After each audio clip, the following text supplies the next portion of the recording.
Okay, जल्दी से question देख लेते हैं। Why is double the amount of gas collected in one of the test tube in the electrolysis of water experiment explain. यानी कि why is double the amount of gas collected in one of the test tube in the electrolysis of water। ये हमारा beaker था, यहाँ पर हमारी दो test tube थे जिसके अंदर हमने इलेक्ट्रोड डाले हुए थे ना, यहाँ पर ऐसे कुछ करके। तो बोला कि एक one of the test tube, इनमें से एक टेस्ट ट्यूब में y is double the amount of gas, जो एक गैस है यहाँ पर हमारी जो H2O थी वो H2 और O2 में चेंज हुआ था ना। H2 क्या है? हाइड्रोजन गैस है। ऑक्सीजन क्या है? हाइड्रोजन गैस है। दोनों गैस है। तो एक पे डबल अमाउंट ऑफ गैस क्यों हो गया था? हाइड्रोजन ही तो था ना जो डबल हुआ था। जो ऑक्सीजन OH थे और जो SO4 थे वो तो जो थे वही थे, लेकिन जो इस पे था वो डबल हो गए थे। कि क्यों हो गए थे वो हम बताते हैं, लेकिन फिलहाल सबसे पहले क्या है कि इस पे जो गैस जो है वो डबल हुई थी वो कौन सी थी ये बता देते हैं, और उसके बाद लिख देंगे कि वो डबल क्यों हुई थी। तो आंसर लिखेंगे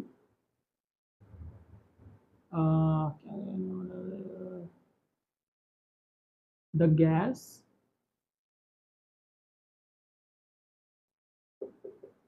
collected in one of the test tube in the electrolysis of water was hydrogen gas, and it was doubled because after electrolysis process water decompose or split into two parts of hydrogen। Hydrogen के कितने parts? दो थे ना, ratio मैंने बताई थी 2:1 थी। तो two parts of hydrogen and one part of oxygen. ठीक है, वन पार्ट ऑफ ऑक्सीजन। इसके अलावा कुछ ना, उसके अलावा आपको अपने आप अगर बड़ा करना हो तो आप खुद कर सकते हैं। अच्छा, इसके बाद एक चीज़ मेरे दिमाग में है कि हम डिकम्पोजिशन रिएक्शन पढ़ क्यों रहे हैं? आई मीन करना ही क्यों है हमें डिकम्पोज किसी भी चीज़ को? तो इसका आंसर सिंपल है कि किसी भी कंपाउंड को हम डिकम्पोज इसलिए करते हैं कि कुछ ऐसे कंपाउंड्स हैं, नेचुरल अकरिंग कंपाउंड्स कह सकते हैं ज़्यादातर। नेचुरल अकरिंग से क्या है, जो कंपाउंड्स हमें नेचर से मिलते हैं। जैसे कि अभी एग्जांपल में आपने देखा ना वाटर का, अब हमें नेचर से क्या है, वाटर मिल जाता है आराम से, पानी मिल गया H2O। लेकिन हमें पानी की ज़रूरत ना हो, हमें पानी की ज़रूरत है ही नहीं, मतलब अभी तो पीने के लिए तो है, लेकिन जैसे हॉस्पिटल में जब किसी को ऑक्सीजन सिलेंडर चाहिए, ठीक है, तो ऑक्सीजन नहीं मिल रहा कहीं से, तो हम पानी से ऑक्सीजन निकाल सकते हैं इलेक्ट्रोलाइसिस की प्रोसेस करके। तो क्या होगा, हाइड्रोजन के साथ इलेक्ट्रोलाइसिस करवाएंगे, हाइड्रोजन अलग हो जाएगा, ऑक्सीजन अलग हो जाएगा, हम ऑक्सीजन को कलेक्ट कर लेंगे। इस टाइप में अलग अलग यूसेज होते हैं। तो जिस चीज़ की ज़रूरत हो हमें, कुछ कंपाउंड्स होते हैं ना जो नेचुरली अकरिंग होते हैं, उनसे हम इलेक्ट्रोलाइसिस की प्रोसेस करवाते हैं या फिर डिकम्पोज करते हैं उनको by light, by heat, bye electricity, जैसे भी आपको करना है। और उनके थ्रू हम अपने जिस भी एलिमेंट की रिक्वायरमेंट है उनको अलग अलग कर लेते हैं। तो आप वहाँ पर लिख सकते हैं, अगर क्वेश्चन में आ गया कि वाई डिकम्पोजिशन इज नेसेसरी। तो हमारी बॉडी में जब डाइजेशन होता है, डाइजेशन में क्या होता है, हमारी बॉडी में प्रोटीन्स जाते हैं। जो प्रोटीन्स जो भी हमने खाया हुआ है, पटैटो हो गया, ग्लूकोज हो गया, जितने भी चीज़ें हैं ये सब क्या है, फिर प्रोटीन्स में कन्वर्ट होगा। प्रोटीन्स जो है वो अमीनो एसिड्स में कन्वर्ट होंगे। बात क्या है, डाइजेशन भी क्या है, एक तरह से डिकम्पोजिशन रिएक्शन है जिसके अंदर वो छोटे छोटे पार्ट्स में डिवाइड हो जाता है जब अंदर जाता है। तो ये सब चीज़ें आपने बायोलॉजी में ऑलरेडी पढ़ रखी होंगी, तो मैं और ज़्यादा डिटेल में ना जाके अपने नेक्स्ट टॉपिक पे चलते हैं, जो कि है डिस्प्लेसमेंट रिएक्शन। फटा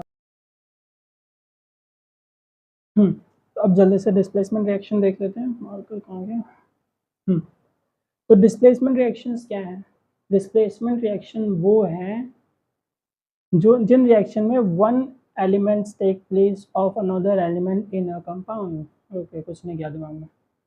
तो डिस्प्लेसमेंट रिएक्शंस वो रिएक्शंस है जहाँ पर एक एलिमेंट दूसरे एलिमेंट की जगह ले लेता है। अब ये एक एलिमेंट जो दूसरे एलिमेंट की जगह ले रहा है ना, तो यहाँ पर किसी एक एलिमेंट को ताकतवर होना होगा दूसरे एलिमेंट से, तभी वो उसकी जगह ले सकता है, वरना फिर तो नहीं ले पाएगा ना। सिंपल सा लॉजिक है, पॉसिबल ही नहीं है। अगर आप किसी, जैसे आप हो और आपका छोटा भाई है, अगर आप बड़े हो यानी कि आप ज़्यादा ताकतवर हो, तो आपका छोटा भाई जो है वो कम ताकतवर है।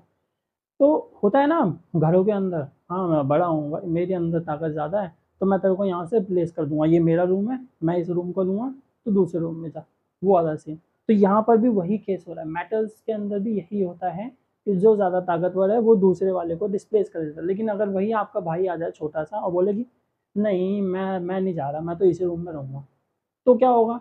क्योंकि आप ज़्यादा ताकतवर हो, वो आपको डिस्प्लेस नहीं कर पाएगा, वो आपको हटा ही नहीं पाएगा बिल्कुल भी। तो ऐसे ही मेटल्स के केस में भी आप मान के चलिए, अगर कोई भी कम रिएक्टिव मेटल है, ठीक है, लीस्ट रिएक्टिव मेटल कह सकते हैं इंग्लिश में अगर कहना है तो, और वो किसी हाई रिएक्टिव मेटल को या मोस्ट रिएक्टिव मेटल को डिस्प्लेस नहीं कर सकता जो ऑलरेडी बहुत ज़्यादा ताकतवर रिएक्टिव हो। तो इसीलिए एक रिएक्टिविटी सीरीज बनाई गई, यहाँ ऊपर से रिएक्टिविटी सीरीज बनाई गई है मेटल्स की, जिससे हमें पता चलता है कि कौन सा सबसे ज़्यादा ताकतवर है, और फिर धीरे धीरे धीरे धीरे क्या हो रहा है, डिक्रीजिंग रिएक्टिविटी, उनकी रिएक्टिविटी क्या हो रही है, डिक्रीज हो रही है। तो आपको ये पूरी की पूरी टेबल याद ही करनी है, ठीक है। सबसे पहले क्या है, पोटेशियम, फिर सोडियम, फिर कैल्शियम, फिर मैग्नीशियम, फिर एल्यूमिनियम, फिर जिंक, फिर दुम दुम दुम दुम में से बहुत सारे, ठीक है। तो ये सारी टेबल्स आपको याद करनी है। तो अब इनके अकॉर्डिंग हम कह सकते हैं, हमें पता चल जाएगा, अगर ये टेबल जिसको याद है उसको पता चल जाएगा कौन किसको डिस्प्लेस कर सकता है, कौन किसको डिस्प्लेस नहीं कर सकता है। कि मान के चलिए जैसे एग्जांपल के तौर पे हम लेते हैं CuSO4 को, तो क्या है CuSO4? अपना कॉपर सल्फेट। कॉपर सल्फेट के अंदर हमने कॉपर सल्फेट का एक सॉल्यूशन लिया, मैंने इस बीकर में कॉपर सल्फेट का सॉल्यूशन ले लिया। अब ये मान लो मेरा एक जिंक की रॉड है, मैंने जैसे जैसे ही जिंक की रॉड इसके अंदर डाली, तो क्या होगा, जितना भी सल्फेट होगा कॉपर सल्फेट का इस पर आ जाएगा, और जो कॉपर है वो या तो सेटल डाउन हो जाएगा, तो कॉपर क्या है, अलग हो जाएगा। कैसे अलग होगा वो नहीं जानते, फिलहाल सिर्फ ये जानते हैं कि कॉपर जो है अलग हो जाएगा, डिस्प्लेस कर देगा यहाँ से कॉपर सल्फेट के सॉल्यूशन से जिंक जो है कॉपर को डिस्प्लेस कर देगा। अब जिंक जो है वो कॉपर को डिस्प्लेस क्यों कर रहा है? क्योंकि हम देख रहे हैं जिंक जो है वो ज़्यादा ताकतवर है, यहाँ पर है ना जिंक, और जो कॉपर है वो नीचे है, तो कॉपर क्या है, कम ताकतवर है, तो इसलिए जिंक ने कॉपर को आसानी से डिस्प्लेस कर दिया, बाय बाय बोल दिया, है ना। अब वहीं अगर मैं रिएक्शन लेता हूँ ZnSO4 की, जब सॉल्यूशन हो गया था ना ये ZnSO4 वाला, अब मैं कहूँ भाई मैं तो कॉपर फिर से मिला दूंगा ताकि कॉपर ज़्यादा हो जाए, बहुत सारा कॉपर हो जाएगा, तो हो सकता है कॉपर सॉल्यूशन मेरे को फिर से मिल जाए कॉपर सल्फेट का। लेकिन जैसे ही मैं कॉपर डालूंगा तो मेरे को रिएक्शन क्या मिलती है, नो रिएक्शन, कोई रिएक्शन नहीं होगी। क्यों? क्योंकि वही वाली बात है, कॉपर क्या है, एक लीस्ट रिएक्टिव मेटल है as compare to the zinc. तो hope I am clear about it that a most reactive metal displaces a least reactive metal, but a least reactive metal cannot displace a high reactive metal or most reactive metal. इतना हो गया। अब यहाँ पर एक question आता है कि why does the color of copper sulfate solution change when an iron nail is dipped in it? तो कॉपर सल्फेट सॉल्यूशन का जो कलर है वो चेंज क्यों हो जाता है जब उसके अंदर हम आयरन नेल डालते हैं? आयरन क्या है यहाँ पर, Fe। तो चलो Fe देखते हैं कहाँ पर है। Fe है हमारा यहाँ पर, कॉपर है हमारा यहाँ पर, तो Fe क्या है, कॉपर के मुकाबले में ज़्यादा है, तो हम आंसर में क्या लिखेंगे, बिकॉज आयरन और Fe ब्रैकेट में is more reactive than copper, therefore iron displays the copper from the copper sulfate solution. बस यही आंसर लिखना, और क्या, जितने नंबर का हो वो उतने नंबर मिल जाएंगे आप लोगों को। तो यहाँ पर हमारा खत्म हो गया डिस्प्लेसमेंट रिएक्शन। नेक्स्ट है हमारा क्या, डबल डिस्प्लेसमेंट रिएक्शन। सो अब आता है double displacement reaction. Double displacement reaction क्या है? Reaction in which two compounds react, reaction जहाँ पर दो कंपाउंड रिएक्ट करते हैं by an exchange of ions, उनके आयंस एक्सचेंज हो रहे हैं। ठीक है, क्या चेंज हो रहे हैं यहाँ पर? आयंस एक्सचेंज हो रहे हैं। ये चीज़ याद रखिएगा कि डबल डिस्प्लेसमेंट रिएक्शन में जो हमने रिएक्टिविटी सीरीज लिखी थी या फिर याद किए थे या फिर आपने जो भी उसका किया था वो किसी काम के नहीं है। वो वाला रूल सिर्फ डिस्प्लेसमेंट रिएक्शन में ही लगता है, डबल डिस्प्लेसमेंट में नहीं लगता है। ठीक है ठीक है। हाँ, तो reaction two compounds react by an exchange of ions, यहाँ पर आयंस का एक्सचेंज होता है। आयंस क्या है? जब किसी भी एटम के ऊपर चार्ज आ जाता है तो उसे आयन बोलते हैं। तो ये एटम ये एटम ये एटम चार्ज आया तो वो आयन बन गया। Exchange of ions to form two new compound, जिनसे दो नए कंपाउंड बन जाते हैं, जैसे कि AB प्लस CD। तो अब A के साथ क्या आ जाएगा? C, और B किसके साथ चला जाएगा? D के साथ। तो आपस में ही ये एक दूसरे के साथ इंटरचेंज होते हैं, उनके जो आयंस होते हैं, और एक नया कंपाउंड फॉर्म कर देते हैं। एग्जाम्पल के लिए हम देखते हैं AgNO3 silver nitrate sodium chloride के साथ जब रिएक्ट हुआ तो हमें क्या मिला? Ag जो है वो क्लोरीन के साथ चले गया और नाइट्रेट जो है वो सोडियम के साथ। तो क्या बना हमारा? सोडियम नाइट्रेट और सिल्वर क्लोराइड व्हाइट पीपीटी के साथ। पीपीटी यहाँ पर क्या है? पीपीटी है प्रेसिपिटेट। प्रेसिपिटेट क्या है? प्रेसिपिटेट क्या है? प्रेसिपिटेट आप इसे कह सकते हैं इनसॉल्यूबल सॉलिड। ठीक है, प्रेसिपिटेट क्या है? Insoluble solid. वो सॉलिड जो हमारे पत्थर की तरह सॉलिड नहीं, नॉर्मल सॉलिड, सॉफ्ट वाला सॉलिड, वो हमारा इनसॉल्यूबल होता है, मिक्स नहीं हो पाता वाटर के साथ या सॉल्यूशन के साथ हमारे, तो वो उसे हम बोल देंगे वाइट प्रेसिपिटेट। तो ये जब रिएक्शन होगी तो हमें एक वाइट प्रेसिपिटेट मिलेगा। तो ऐसे रिएक्शंस, ये वाली रिएक्शन हो गई। इसके बाद CuSO4 कॉपर सल्फेट को हमने हाइड्रोजन सल्फाइड के साथ जब रिएक्ट करवाएंगे तो हमें ब्लैक पीपीटी मिलेगी, उसमें CuS कॉपर सल्फेट और सल्फ्यूरिक एसिड के साथ। तो ब्लैक पीपीटी मतलब क्या है कि ब्लैक कलर की जो हमें प्रेसिपिटेट होगा ब्लैक कलर का होगा। तो इस टाइप की रिएक्शन जिसमें हमें प्रेसिपिटेट मिलता है, मोस्टली जितनी भी डबल डिस्प्लेसमेंट रिएक्शन है उन सब में आपको प्रेसिपिटेट मिलेगा ही मिलेगा, मोस्टली, सारी नहीं। तो ऐसी रिएक्शन को हम प्रेसिपिटेट रिएक्शन कहते हैं। अब यहाँ पर एक रिएक्शन मैंने इसलिए भी लिख दी जिसके अंदर हमें प्रेसिपिटेट नहीं मिलता। अब क्यों नहीं मिलता ये भी मैं बता देता हूँ। पहले पहले देखिए NaOH क्या है हमारा? Sodium hydroxide. जब हमारे किसके साथ रिएक्ट हुआ? HCl के साथ, यानी कि हाइड्रोजन क्लोराइड के साथ। तो हमें क्या मिला? सोडियम क्लोराइड और वाटर। तो इसलिए यहाँ पर एक्वस एक्वस एक्वस लिक्विड, यहाँ पर भी सॉलिड लिक्विड मैं लिखना भूल गया। तो मेन क्या है कि इसके अंदर जो ये हमें ये मिला है हमारा सोडियम क्लोराइड, इसने कोई भी पीपीटी फॉर्म क्यों नहीं की? इसने इसलिए पीपीटी फॉर्म नहीं क्यों इसलिए नहीं की, अगर क्वेश्चन में आ जाता है कि हमारे जो ये सोडियम क्लोराइड आया था, सोडियम हाइड्रोक्साइड और हाइड्रोक्लोरिक एसिड से जो सोडियम क्लोराइड आया था उसमें कोई भी प्रेसिपिटेट फॉर्म क्यों नहीं होता? तो आपको सिर्फ इतना आंसर लिखना है, it doesn't form any precipitate because sodium chloride is soluble in water.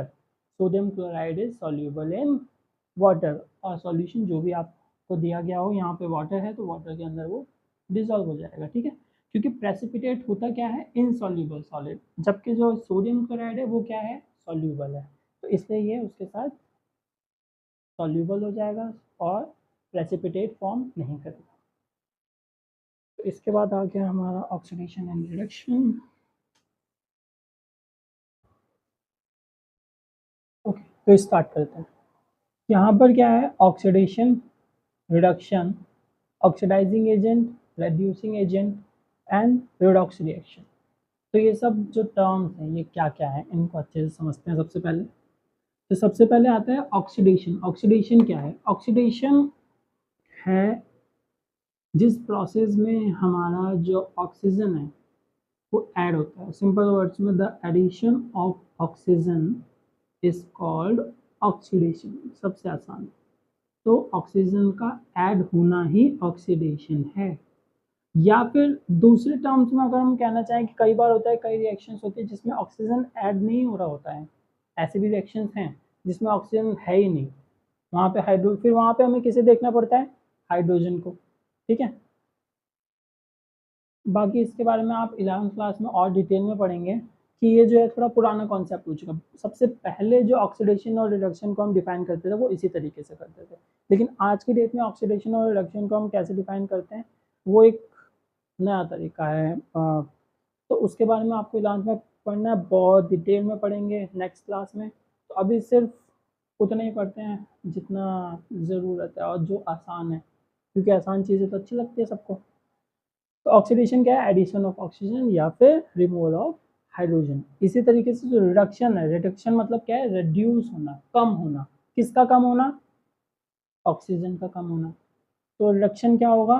Removal of oxygen या फिर एडिशन ऑफ हाइड्रोजन।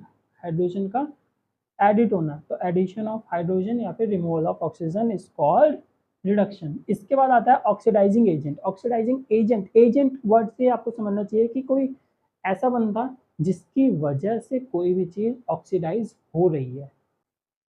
एग्जाम्पल्स के थ्रू और अच्छे से समझ में आ जाएगा, अगर नहीं समझ में आया तो। अगर समझ में आ गया तो बहुत ही अच्छी बात है।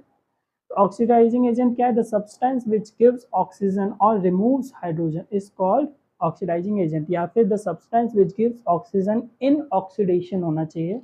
और इसको स्पेसिफिक अगर करना चाहते हैं तो कर सकते हैं, ऑक्सीजन इन ऑक्सीडेशन और remove hydrogen is oxidising agent. तो रेड्यूसिंग एजेंट क्या है? वही सब्सटेंस जो यहाँ पे क्या देगा? हाइड्रोजन को देता है ऑक्सीडेशन की प्रोसेस में या फिर रिडक्शन की प्रोसेस में अपना हाइड्रोजन को दे रहा है और रिमूव द ऑक्सीजन। ऑक्सीजन का रिमूव होना उसे हम क्या बोलेंगे? रेड्यूसिंग एजेंट, जिसकी वजह से वो रेड्यूस कर रहा है। रिडॉक्स रिएक्शन बस सिंपल है। रिडॉक्स रिएक्शन उन रिएक्शंस को कहते हैं जहाँ पर ऑक्सीडेशन और रिडक्शन दोनों हो रहे होते हैं। कई बार जो ऐसे रिएक्शंस मिलेंगे आपको जहाँ पर ऑक्सीडेशन हो रहा होगा, रिडक्शन नहीं हो रहा होगा। कई बार ऐसी रिएक्शंस होंगी जहाँ पे सिर्फ रिडक्शन हो रहा होगा, ऑक्सीडेशन नहीं हो रहा होगा।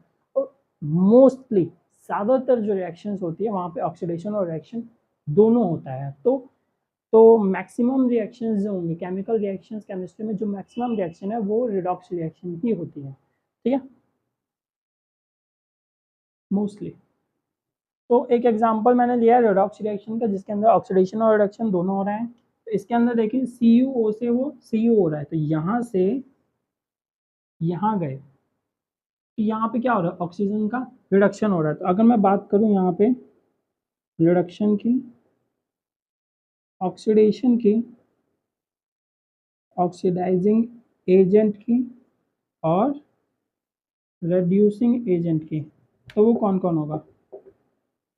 तो रिडक्शन कहाँ से हो रहा है? CuO से। इधर तो ये क्या हो रहा है? मेरा रिडक्शन हो रहा है। तो रिडक्शन क्या हो रहा है? CuO, जिसके अंदर रिडक्शन हो रहा है। ऑक्सीडेशन कहाँ पे हो रहा है? H2 में एडिशन ऑफ ऑक्सीजन। ऑक्सीजन यहाँ पर क्या हुआ? ऐड हो गया। H2 यहाँ पे खाली था, उसके साथ ऐड हुआ। इस प्रोसेस में क्या हो रहा है? ऑक्सीडेशन हो रहा है। क्या हो रहा है? ऑक्सीडेशन। ऑक्सीडेशन कहाँ हो रहा है? H2 में हो रहा है। ठीक है। इसके बाद आता है ऑक्सीडाइजिंग एजेंट। ऑक्सीडाइजिंग एजेंट क्या था? The substance which gives oxygen, जो सब्सटेंस ऑक्सीजन दे रहा है। ऑक्सीजन कौन दे रहा है? CuO दे रहा है। तो जहाँ पर रिडक्शन हो रहा है यही तो कर रहा है ना, यही तो एजेंट है जिसकी वजह से ऑक्सीजन दे कौन रहा है? जिसकी वजह से जा रहा है, वो रीजन क्या है? Cu। अगर ये दे ही ना तो वो मांगे क्यों? अगला बंदा मांगेगा ही क्यों अगर ये देगा नहीं तो? हम्म। तो एजेंट कौन हुआ यहाँ पे जिसकी वजह से जा रहा है? वो कौन है? Cu, जिससे ऑक्सीजन लिया जा रहा है। और रेड्यूसिंग एजेंट कौन ले रहा है? H2। H2 क्या था? उसको जरूरत, मान लो किसी को पैसे की जरूरत नहीं है, ऑक्सीजन की जरूरत नहीं है, लेकिन फिर भी वो ले रहा है। तो वो क्या बन रहा है यहाँ पर? एजेंट बन रहा है, रेड्यूस करवाने का एजेंट, पैसे लेने का एजेंट। क्लियर है? तो ऑक्सीजन यहाँ पर रेड्यूस कर, तो रेड्यूसिंग एजेंट क्या हुआ मेरा? H2। क्लियर है?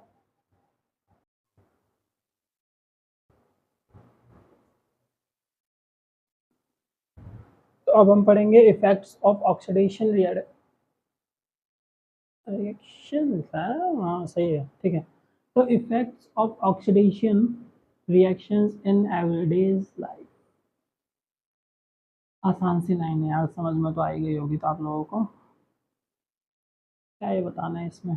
तो ऑक्सीडेशन हमारी रियल लाइफ में भी बहुत बार होता रहता है आजकल। अब बस वही बात है, नोटिस किया जाए तो वो हमारे आसपास ही होता रहता है। जैसे कि सबसे अच्छा एग्जांपल क्या है, दो तरीके से होता है, एक कोरोजन, सेकेंड है रेंसिडिटी। तो सबसे पहले कोरोजन के बारे में जान लेते हैं। कोरोजन क्या है? It is a process in which metals are eaten up gradually by the action of air, moisture or a chemical on their surfaces। यानी कि कोई भी जब मेटल के ऊपर एयर का, मॉइस्चर का या फिर किसी केमिकल का अटैक होता है उनके सरफेस पर, तो वो क्या होने लगते हैं, खराब होने लगते हैं, ईटन अप होने लगते हैं और सड़ने लगते हैं, जिसकी वजह से वो टूट जाते हैं। तो सबसे बेस्ट एग्जांपल अगर इसका कुछ है तो वो है रस्टिंग ऑफ आयरन। आपने देखा होगा आयरन जो होता है उसके ऊपर रस्ट लग जाता है, लोहे के ऊपर वो जंग सी लग जाती है ना, वो क्या है, किसकी वजह से लगा है? या तो कई बार होता है, हमने देखा है कि अगर आयरन की कोई भी चीज़ है उसके ऊपर पानी या मॉइस्चर कहीं से भी पड़ रहा होगा तो उसके ऊपर रस्ट जो है बहुत ही जल्दी लग जाता है, जिसके लिए आप लोग क्या करते हैं, बड़े लोग जो क्या करते हैं उसके ऊपर पेंट कर देते हैं या फिर क्या करेंगे, उसको सील कर देंगे किसी चीज़ से, मतलब उसको एकदम पैक कर देंगे ताकि वहाँ पे एयर या मॉइस्चर किसी भी तरीके से जा ना पाए, किसी भी टाइप का केमिकल ना लगे। क्योंकि अगर वो नहीं लगेगा तो क्या होगा, रस्टिंग नहीं होगी, रस्टिंग नहीं होगी तो कोरोजन नहीं होगा। सिंपल वर्ड में जो हमारा आयरन है उसका जो लाइफ स्पैन है वो क्या होगा, ज़्यादा हो जाएगा। और यही हमें करना होता है, क्योंकि जो कोरोजन है वो क्या कर रहा है, जो हमारे आयरन की जो लाइफ स्पैन है उसको कम कर रहा होता है। ठीक है, तो it is cause by the oxidation of metal. Oxidation of metals का मतलब क्या है, ऑक्सीडेशन का मतलब क्या था, एडिंग ऑफ ऑक्सीजन। यानी कि मेटल्स के अंदर, कोई भी मेटल्स हो हमारा, उसके अंदर ऑक्सीजन का ऐड होना हमारा क्या है, रीजन है कोरोजन होने का। तो रस्टिंग ऑफ आयरन जो है बेस्ट एग्जांपल है, ये एग्जांपल है इसका। कोरोजन का अगर एग्जांपल पूछते हैं तो रस्टिंग ऑफ आयरन लिखना, इसके जो फिर इसके एक रिएक्शन लिख देना। केमिकल रिएक्शन चैप्टर का अगर कोई भी क्वेश्चन आता है केमिस्ट्री के अंदर, तो उसके अंदर अगर आप रिएक्शंस लिख के आएंगे तो बहुत हाई प्रोबेबिलिटी है कि आपके नंबर मैम देंगी ही देंगी। तो रिएक्शंस जितनी ज़्यादा याद कर सकें उतना अच्छा है, या फिर ज़्यादा बेटर, मैं और भी ज़्यादा अगर प्रिसाइज हूँ तो मैं कहूँगा कि आप रिएक्शंस को समझें, जितना ज़्यादा समझ सकते हैं। नहीं समझ में आती हैं तो इस वीडियो में आप देख रहे हैं, इसके अलावा भी बहुत सारे टीचर्स हैं यूट्यूब पे, और आपके ऑफलाइन ट्यूशन टीचर्स होंगे या फिर जो भी, जहाँ से भी आपको हेल्प मिलती है वहाँ से हेल्प लीजिए, और रिएक्शंस को या जो भी टॉपिक है आपका उसको समझने की कोशिश कीजिए। और अगर आपको फिर भी समझ में नहीं आता है तो आप विदाउट एनी हेजिटेशन कमेंट करिए यहाँ पर वीडियो के नीचे, और मैं प्रॉमिस करता हूँ कि आपको आपका आंसर मिलेगा जब तक कि आप सेटिस्फाई नहीं हो जाते हैं। ओके, सो ये रिएक्शन है रस्टिंग ऑफ आयरन्स की। तो ये आयरन है, ऑक्सीजन है, वाटर है, ये आपस में एक दूसरे के साथ रिएक्ट हुए और इन्होंने क्या बनाया, रस्ट बना दिया, जिसकी जो हमारी ये फॉर्मूला है वो क्या है, 2Fe2O3.X H2। इसके बाद आता है रेंसिडिटी। रेंसिडिटी क्या होता है, the condition produce by aerial oxidation. हवा के थ्रू जो ऑक्सीडेशन हो रहा है किस पर, फैट्स एंड ऑयल की वजह से, which have been kept for a considerable time and makes that unfit for eating. जैसे कि आप सोचें कि आपने कुछ बनाया, खाना बनाया, उसके अंदर से महक आने लगती है ना, वो खराब हो जाता है, तो वो क्या है, रेंसिडिटी ही है वो।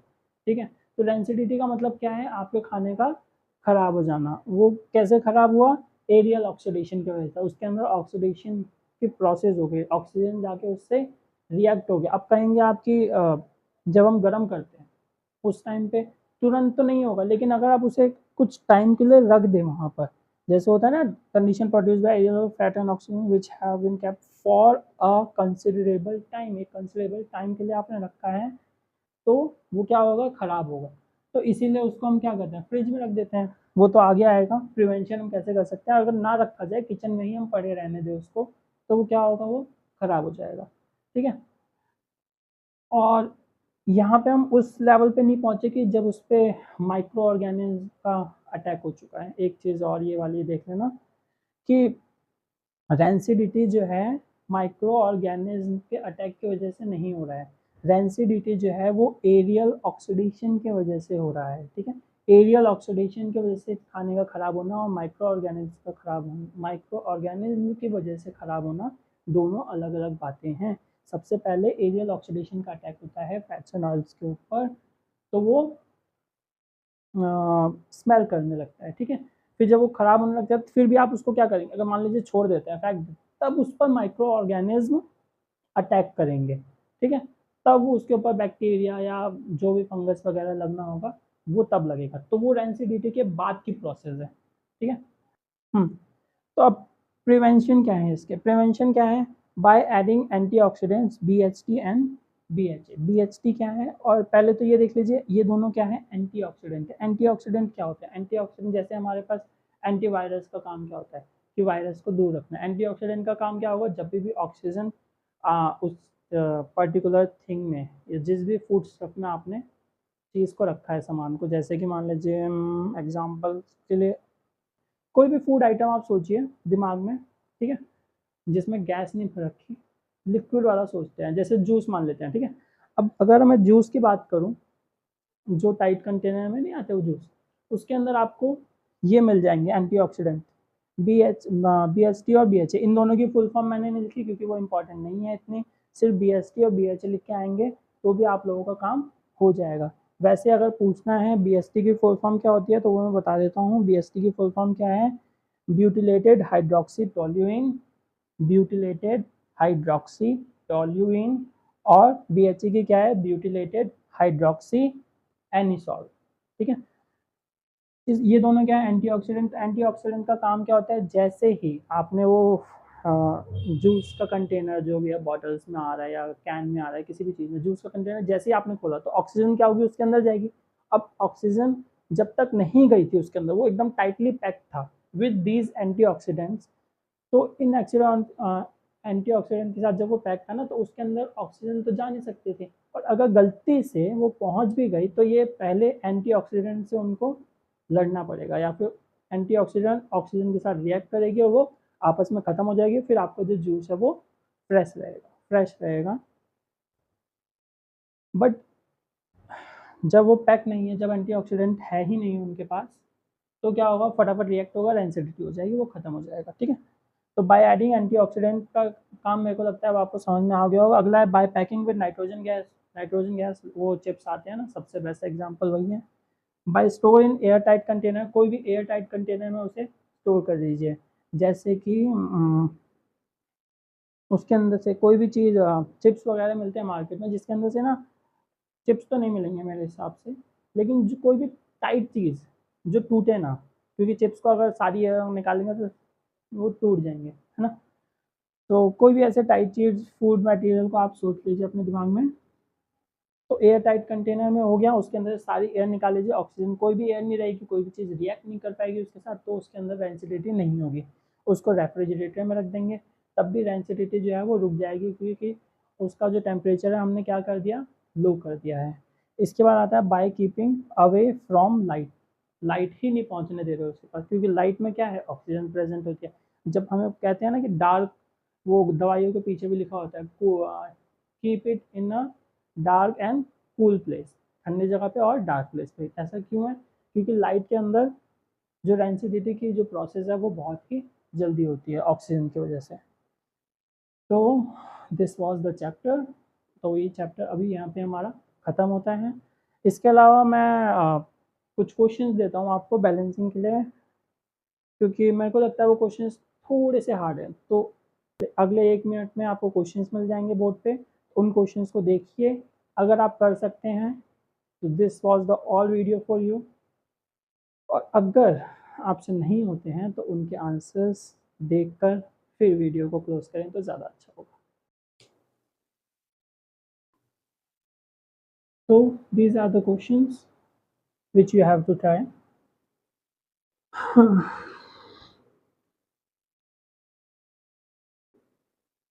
उम्मीद करता हूँ आपने कर लिए होंगे क्वेश्चंस, तो आंसर अपने चेक कर लीजिए एक बार।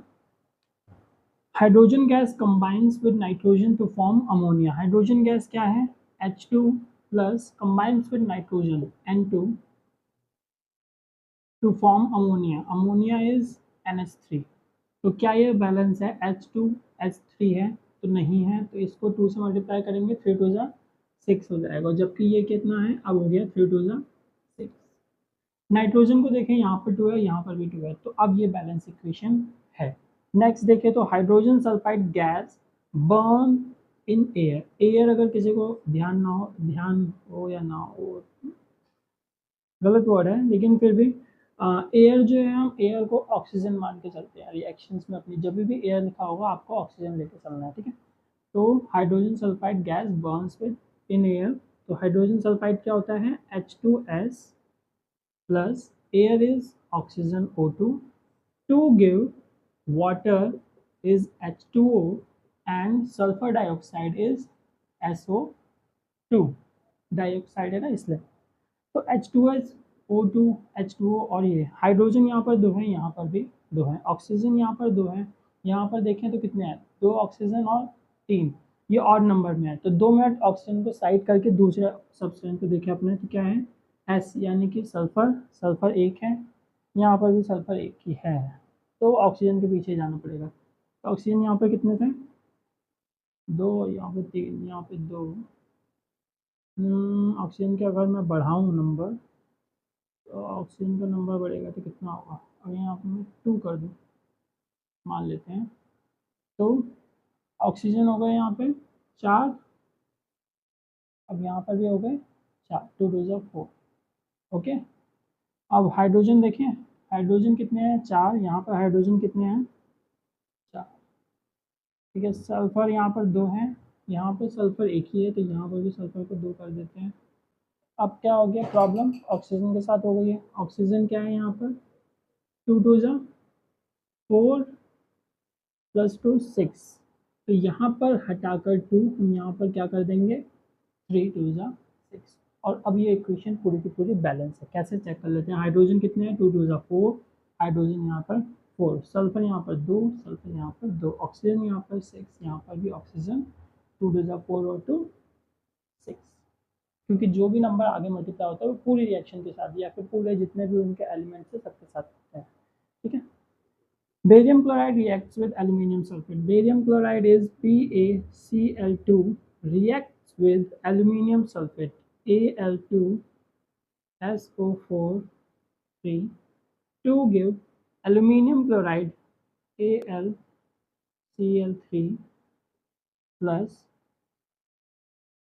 a precipitate of barium sulfate. Barium sulfate is BaSO4। Now इसको बैलेंस करने जाए तो एल्यूमिनियम यहाँ पर 2 है, यहाँ पर एल्यूमिनियम 1 है, तो सबसे पहले ही यहाँ पर 2 एल्यूमिनियम लगा देंगे। तो क्या हो जाएगा? क्लोरीन यहाँ पर कितने होगा? 3 2 जा 6 क्लोरीन, और यहाँ पर क्लोरीन कितने हैं? 2, तो यहाँ पर 3 लगा देंगे, 3 2 जा 6, यहाँ पर क्लोरीन बैलेंस हो गया, एल्यूमिनियम भी बैलेंस हो चुका है। अब बेरियम को देखें तो 3 बेरियम है हमारे पास, यहाँ पर कितने हैं? 0, यहाँ पर 3 कर देते हैं, तो ये कितना हो गया? 3 बेरियम यहाँ पर, 3 यहाँ पर। SO4 ऑलरेडी यहाँ पर 3 है, SO4 यहाँ पर भी 3 हो गया, तो ये हमारी क्या हो गई है? Balance equation. लास्ट है potassium metal reacts with water. Potassium क्या है? के, मेटल है तो और कुछ नहीं, K plus water is H2O to give potassium hydroxide यानी KOH and hydrogen gas is H2, ठीक है। तो अब इसके अंदर देखें तो हाइड्रोजन के H2 है बैलेंस, K1 है, ऑक्सीजन 1 है, ऑक्सीजन भी 1 है, हाइड्रोजन यहाँ पे 3 है, सॉरी। तो इसको करने के लिए यहाँ पे इसको 2 से मल्टीप्लाई करेंगे और नंबर को सबसे पहले चेंज करिए, तो बहुत ही आसान हो जाती है रिएक्शन बैलेंस करना, ठीक है। क्योंकि यहाँ पर ऑड है, 2 और 1 3, अब कितना हो गया? 2 हाइड्रोजन, यहाँ पर 2 हाइड्रोजन, तो टोटल 4, तो यहाँ 2 से मल्टीप्लाई करूँगा, 2 2 जा 4, ऑक्सीजन कितने हुए? 2, यहाँ पर भी ऑक्सीजन 2 हो गए, के भी 2 हो गए हैं, तो यहाँ पर 2 और ऐड हो जाएगा, बाकी आपकी बैलेंस इक्वेशन हो चुकी है। तो यहीं पे ये चैप्टर जो है ख़त्म होता है। So in the end of the video, all I have to say is thank you for watching the video. Have a great time.